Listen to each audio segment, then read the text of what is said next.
Assalamualaikum warahmatullahi wabarakatuh. Kembali lagi dengan Pak Iris yang akan membahas tentang materi IPS. Sebelum kita mulai ke pembahasan, jika berkenan silakan like, subscribe, dan share. Semoga banyak manfaatnya untuk kalian juga. Amin. Semoga kalian sehat walafiat, tetap semangat dan rajin belajar. Semoga sukses di kemudian hari. Amin. Kali ini Pak Iris akan membahas tentang ekonomi kreatif. Apa itu ekonomi kreatif? Apa hambatannya? Apa cirinya? Dan sebagainya mari kita bahas.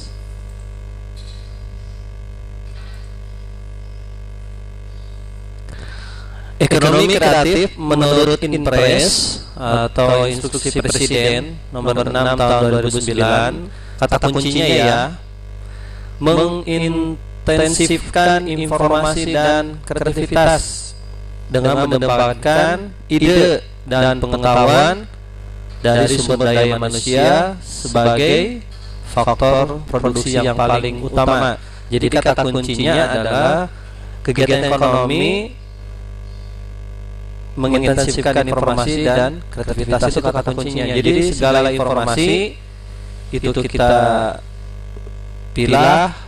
pilih mana yang baik dan menunjang kepada kreativitas. Untuk apa tujuannya? Nah, ini menurut United Nations Conference on Trade and Development, untuk menghasilkan pertumbuhan dan perkembangan ekonomi. Ya, kata kuncinya adalah untuk kesejahteraan masyarakat. Dulu ekonomi kreatif ini masih belum ada ya, zaman Presiden Susilo Bambang Yudhoyono baru ada. Sekarang ada nama kementeriannya, ekonomi pariwisata dan ekonomi kreatif. Nah, apa saja yang termasuk ekonomi kreatif? Ini berdasarkan buku pengembangan industri kreatif tahun 2025, ada 14 jenis. Yang pertama adalah sektor periklanan, kedua ya arsitektur, ketiga kuliner, empat desain, kelima musik, keenam fashion, tujuh adalah radio dan televisi, 8 seni pertunjukan, 9 kerajinan tangan, 10 pasar barang seni, 11 film, video dan fotografi, 12 penerbitan dan percetakan, 13 layanan komputer dan perangkat lunak, terakhir 14 riset dan pengembangan. Nah, di sini ada beberapa tampilan gambar. Coba yang pertama kita lihat ya, yang paling atas. Ini termasuk ekonomi kreatif bidang apa? Ya, ini kerajinan tangan. Yang kedua, games, edukasi. Berarti ini perangkat lunak. Jadi kalian bukan hanya sekedar senang main game ya. Usahakan yang senang main games, belajar kreatif, punya ide membuat games. Lumayan, kalau banyak yang memakai kalian dapat uang dolar nanti ya. Amin. Yang ketiga ini apa? Ya di lab. Berarti riset dan pengembangan. Apalagi zaman sekarang ini corona, kita ini harus bisa mengembangkan antivirus atau pencegahan di dalam rumah seperti apa. Kita harus kreatif. Makanan atau minuman yang vitamin dan bergizi untuk mencegah corona ya. Yang keempat ya, ini gambar tentang seni pertunjukan. Terakhir ini ya, ini dunia fashion ya, batik dipakai oleh model, bahkan sekarang batik sudah mendunia.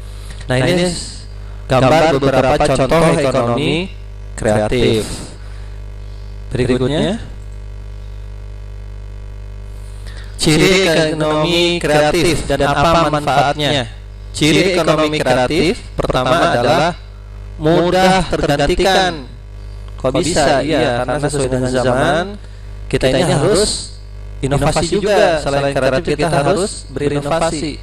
Kalau seandainya tidak, ya kita akan rugi. Seperti perusahaan Nokia kan tidak bisa inovasi, sulit, akhirnya bangkrut. Jadi dalam dunia kuliner, makanan, ya kita pun harus berkreasi biar tidak bosan. Yang kedua, kreasi intelektual atau ide. Jadi cirinya itu adalah berdasarkan ide atau imajinasi kita. Yang ketiga, butuh kerjasama yang baik. Jadi jaringan, network itu penting. Yaitu tadi ada interaksi antar ruang, bahkan seperti perdagangan antar daerah dan antar negara. Yang keempat, terbuka atau tidak terbatas. Jadi siapapun bisa gitu ya melakukan ekonomi kreatif.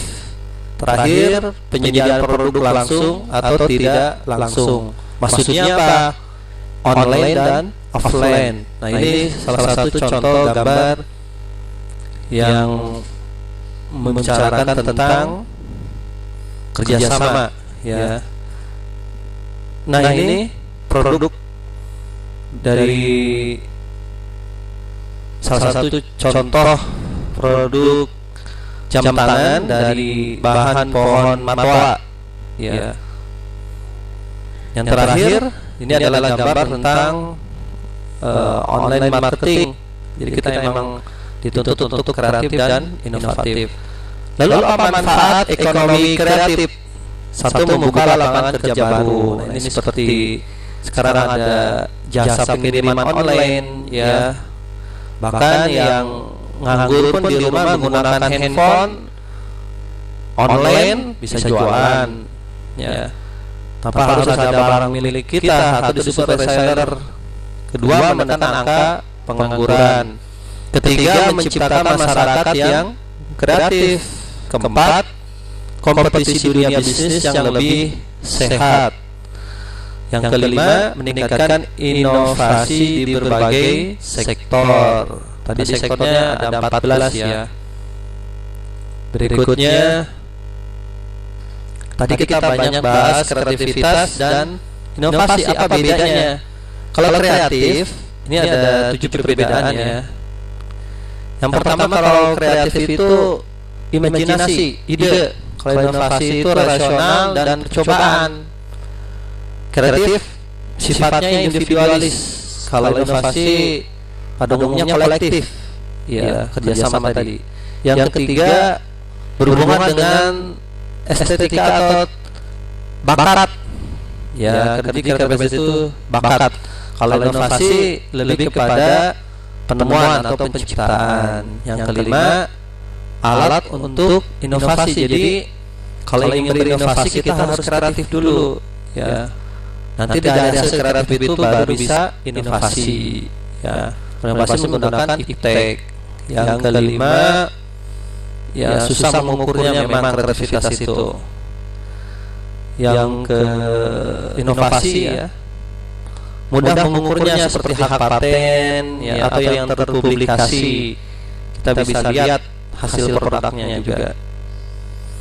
Yang keenam, lebih spontan. Kalau inovasi ini ada proses atau metodenya. Jadi tidak ujug-ujug langsung dibuat. Seperti tadi, ya, inovasi dalam membuat jam tangan dari kayu matwa, atau sekarang handphone dengan layar sentuh, awalnya kan tidak ada. Nah, itu inovasi. Yang ketujuh, ini ekspresi dari semangat manusia, kalau kreativitas itu. Berikutnya,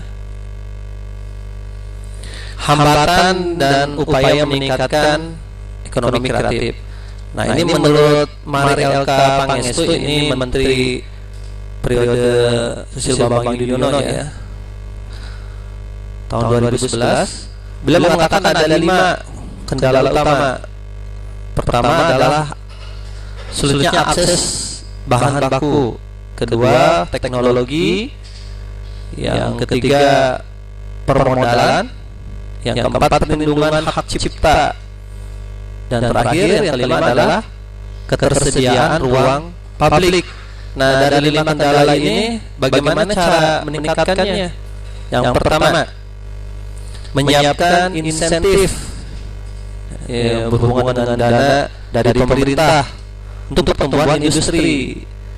Contohnya adalah pemerintah membantu fasilitas pemasaran dan promosi, ya, seperti UMKM itu dalam kuliner. Yang kedua, membuat roadmap industri. Jadi kita harus punya peta konsep untuk menumbuhkan kreativitas ekonomi, yaitu dengan cara kerjasama pemerintah dan swasta. Ketiga, membuat program komprehensif. Jadi komprehensif itu menyeluruh, dari mulai pendidikan sudah diajarkan. Sekarang kan ada pelajaran prakarya, bagaimana kita belajar membuat suatu produk yang bermanfaat, berguna, dan diharapkan ke depannya kita menjadi kreatif, inovatif, sehingga meningkatkan ekonomi juga, atau mandiri tadi, ya. Bahkan diharapkan mampu menjadi seorang wira usaha hebat, ya. Seorang wira usaha itu menggabungkan segala sumber daya ekonomi, alam, modal, dan manusia. Yang keempat, nah ini memberikan perlindungan hukum atau HKI, kekayaan intelektual seperti buku, tulisan, drama, tari. Jangan sampai itu haknya Indonesia, tarian Indonesia diklaim oleh negara lain, ya, jangan sampai. Nah, ini Indonesia itu lucu, ya. Kalau sudah diakui negara tetangga seperti Riau, Malaysia, wah kita berbondong-bondong untuk ini Indonesia. Terus selama ini kita acuh tak acuh, gitu, ya. Kalau bisa kita tetap harus mendukung, ya, bahwa perlindungan hak hukum itu sangat penting, ya. Yang kelima, membentuk Indonesia Creative Council sebagai jembatan untuk siapa? Pelaku industri kreatif. Sekarang alhamdulillah sudah jadi sebuah berbadan kementerian, yaitu Kementerian Ekonomi Kreatif dan Pariwisata. Sekarang menterinya siapa? Ya, Salahuddin Uno. Nah, ini contoh gambar bagaimana kita mempromosikan di luar negeri tentang kuliner. Yang kedua, ini gambar Wonderful Indonesia. Ini pun salah satu promosi kita ke luar negeri dalam bidang pariwisata, ya. Kenapa pariwisata dimasukkan? Ya, dengan pariwisata, dengan banyaknya mancanegara datang, maka ekonomi kreatif yang lain akan bermunculan, seperti kuliner, terus kerajinan tangan, periklanan, dan sebagainya. Nah, itulah tentang ekonomi kreatif. Semoga bermanfaat. Terima kasih atas perhatiannya. Wassalamualaikum warahmatullahi wabarakatuh.